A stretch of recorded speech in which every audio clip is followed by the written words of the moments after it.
Kita ketemu lagi dengan saya, Dr. Irwan Triadi, SHMA.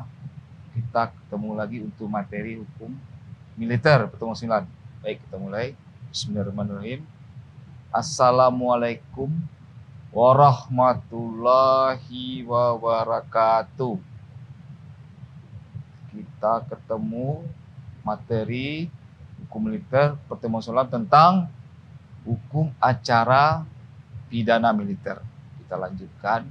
Yang pasti bicara hukum acara pidana militer ngacu pada Undang-Undang 31 tahun 1997 tentang peradilan militer yang menjadi landasan sistem peradilan militer dan hukum acara pidana militer saat ini.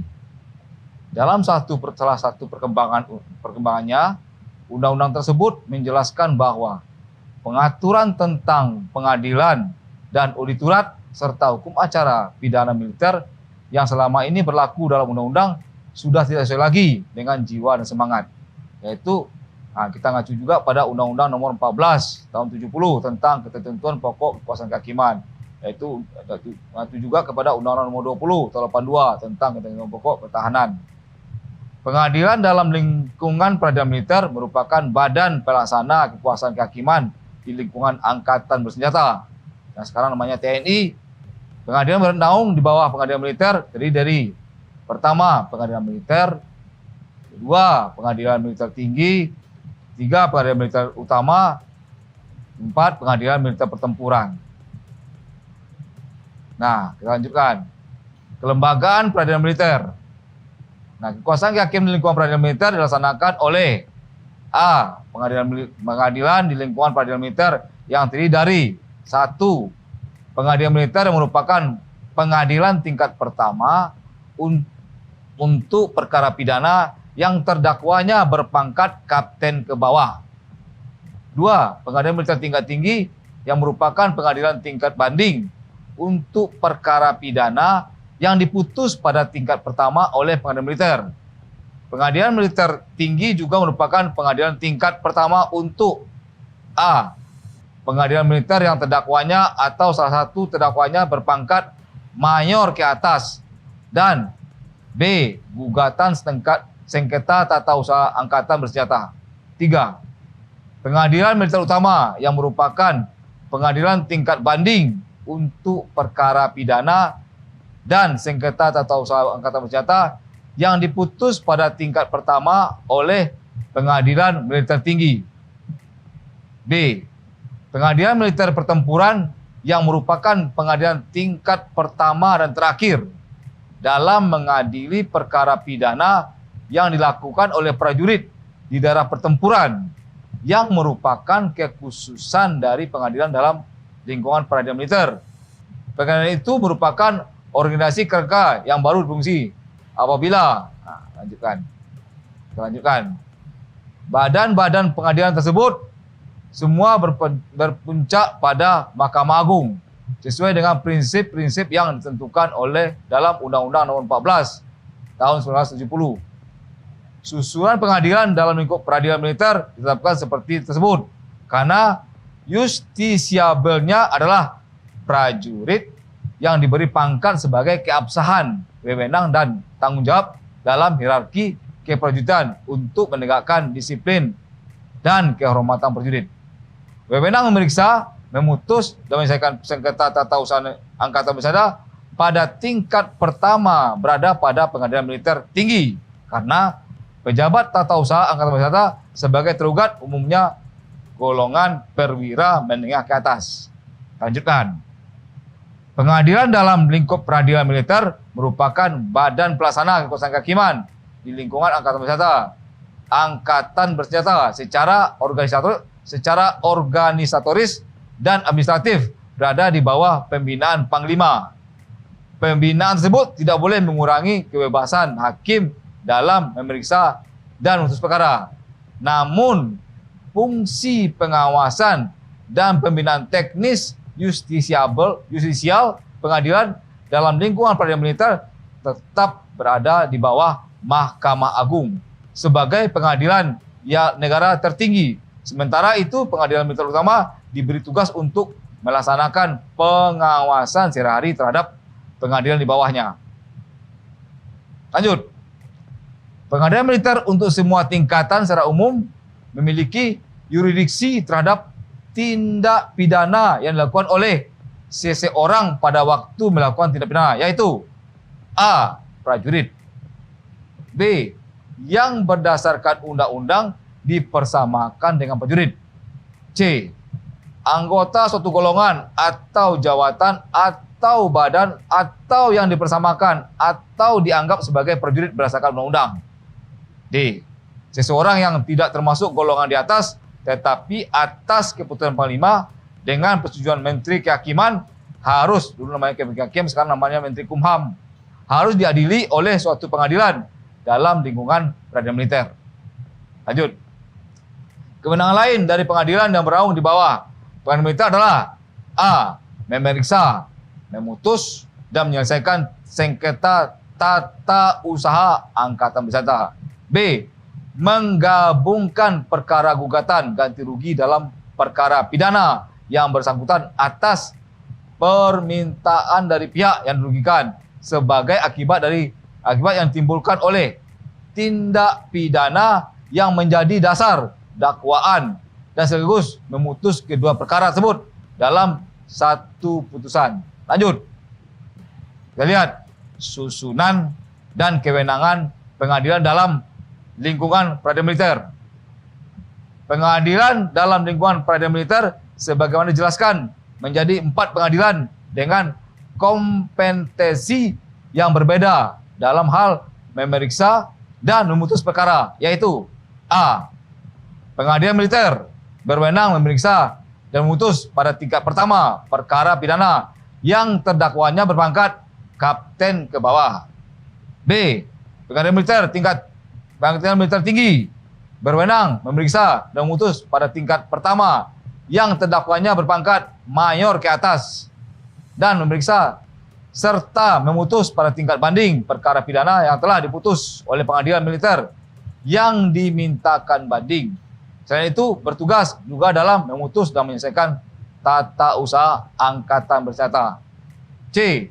Pengadilan militer utama berwenang memeriksa dan memutus pada tingkat banding perkara pidana dan sengketa tata usaha angkatan bersenjata yang telah diputus pada tingkat pertama oleh pengadilan militer tinggi yang dimintakan banding. D. Nah, ini yang beri khususan. Pengadilan militer pertempuran berwenang memeriksa dan memutus pada tingkat pertama dan terakhir perkara pidana yang dilakukan di daerah pertempuran. Pengadilan militer pertempuran bersifat mobile, mengikuti gerakan pasukan dan berkedudukan serta berdaerah hukum di tempat terjadinya pertempuran. Jadi intinya semua prajurit yang bersalah, apapun bentuknya, mau peradilan militer, mau pertempuran, kalau sudah damai, pasti akan diproses. Lanjut. Kita lihat susunan kewenangan auditorat dalam peradilan militer. Lihat misalnya. Ini ya. Kita lihat. Auditorat adalah pelaksana kekuasaan pemerintahan negara di bidang penuntutan dan penyidikan di lingkungan angkatan bersenjata sebagai diatur dalam undang-undang yang bernaung di bawah peradilan militer.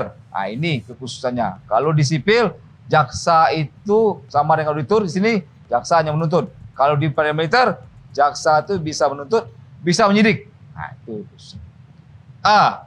Auditorat militer melakukan penuntutan dalam perkara pidana yang terdakwanya berpangkat kapten ke bawah, melaksanakan penetapan hakim dan putusan pengadilan dalam lingkup peradilan umum, melakukan pemeriksaan tambahan.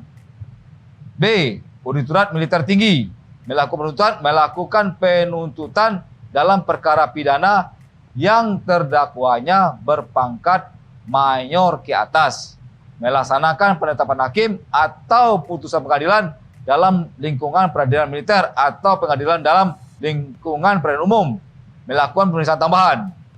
C. Auditorat Jenderal (Orjen) bertugas dan berwenang membina, mengendalikan, dan mengawasi pelaksanaan tugas dan wewenang auditorat, menyelenggarakan pengkajian masalah kejahatan guna kepentingan penegakan dan kebijakan pembinaan dan menyelesaikan serta melaksanakan penuntutan dalam perkara pidana tertentu yang acaranya diatur secara khusus. D. Auditor pertempuran melaksanakan penetapan hakim atau melakukan penuntutan dalam perkara pidana yang terlalu militer masalah penetapan. Nah, itu di pertempuran. Lanjut. Nah, dan kita lanjut. Lanjut. Oke.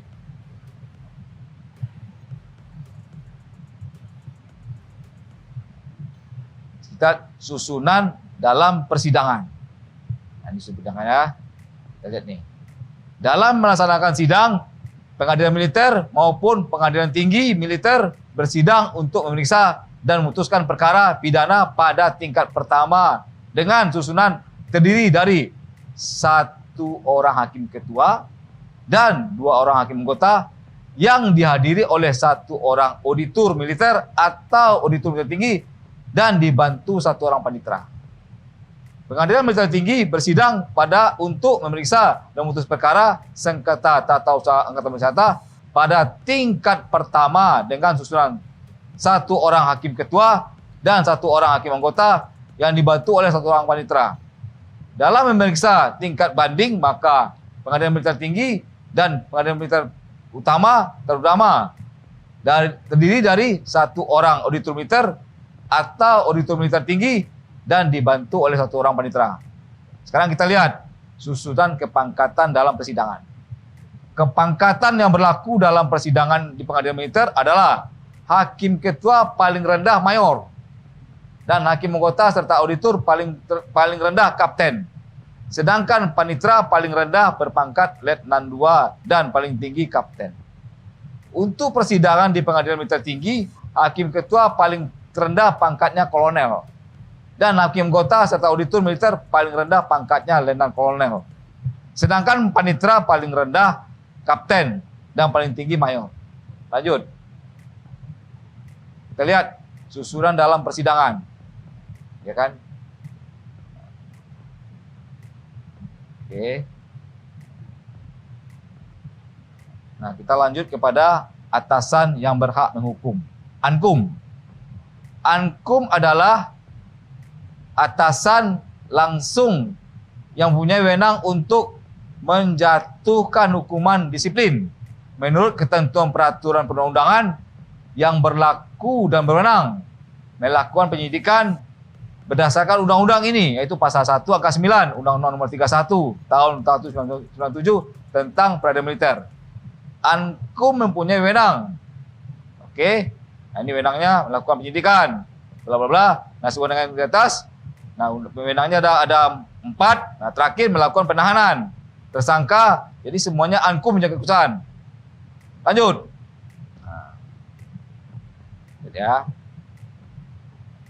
Nah, berdasarkan hal tersebut di atas, dalam proses penyidikan ini ankum menjadi lebih dominan karena ankum menentukan penyidikan. Karena baik polisi maupun polisi militer tidak secara mutlak dapat melakukan pemeriksaan dan pendahuluan pemeriksaan tersebut hanya dapat dilakukan atas izin sepengetahuan ankum tersangka kecuali tertangkap tangan atau penyerahan. Oke. Sekarang kita lihat perwira penyerahan perkara, papera, yaitu perwira yang oleh atau atas dasar undang-undang ini mempunyai wewenang untuk menentukan suatu perkara pidana yang dilakukan oleh prajurit yang berada di bawah wewenang komandonya, diserahkan kepada atau diselesaikan di luar pengadilan dalam lingkup peradilan militer atau pengadilan dalam lingkup peradilan umum. Nah, papera itu bisa panglima atau kepala staf. Papera ya. Nah, sekarang kita lihat. Nah, itu papera. Nah, sekarang kita lihat polisi militer, yaitu sebagai salah satu subsistem peradilan militer pada prinsipnya memiliki wewenang yang sama dengan polisi sebagai penyidik. Nah, kewenangan polisi militer adalah melakukan penyidikan dan sistem peradilan. Ini laporan itu polisi militer ya. Lanjut, sekarang kita auditor. Itu adalah apabila dihubungkan dengan peradilan umum, auditor diposisikan sebagai jaksa yang memiliki wewenang melakukan penuntutan. Tetapi dalam peradilan militer, auditor tidak saja melakukan penuntutan, tetapi juga memiliki wewenang untuk penyidikan. Ini khususnya. Auditor ya. Nah, auditor ada auditor militer tinggi. Nah, auditor militer tinggi ya. Lanjut. Hakim. Hakim adalah hakim militer tinggi. Nah, disebut dengan hakim adalah hakim adalah pejabat yang masing-masing melaksanakan kekuasaan kehakiman pada pengadilan. Hakim itu ada hakim ketua, hakim anggota. Nah, ya. Keistimewaan yang dimilikinya adalah telah diberi jaminan oleh undang-undang sehingga melaksanakan tugasnya dapat terlepas dari pengaruh pemerintah dan pengaruh lainnya, meskipun secara organisatoris dan administratif berada di bawah pembinaan Panglima. Pembinaan tersebut tidak boleh mengurangi kebebasan. Itu hakim ya. Nah, sekarang pemasarakatan, Masmil. Secara umum, sistem pembinaan narapidana dengan narapidana lapas tidak berbeda jauh. Nah, intinya di Masmil ini adalah yang ditahan itu atau yang melaksanakan hukuman adalah orang-orang yang masih berdinas. Jadi yang ada di Masmil itu ada prajurit yang masih berdinas. Nah, itu intinya di Masmil. Nah, kalau dia dipecat, pasti ditempatkan di lembaga pemasyarakatan umum. Tapi di Masmil ini prajurit yang masih berdinas, dia hanya dihukum, tidak dipecat, nah, ditempatkan. Setelah kembali melaksanakan pidananya, dia akan kembali ke satuannya. Mungkin itu aja hari ini materi kita. Mudah-mudahan bermanfaat.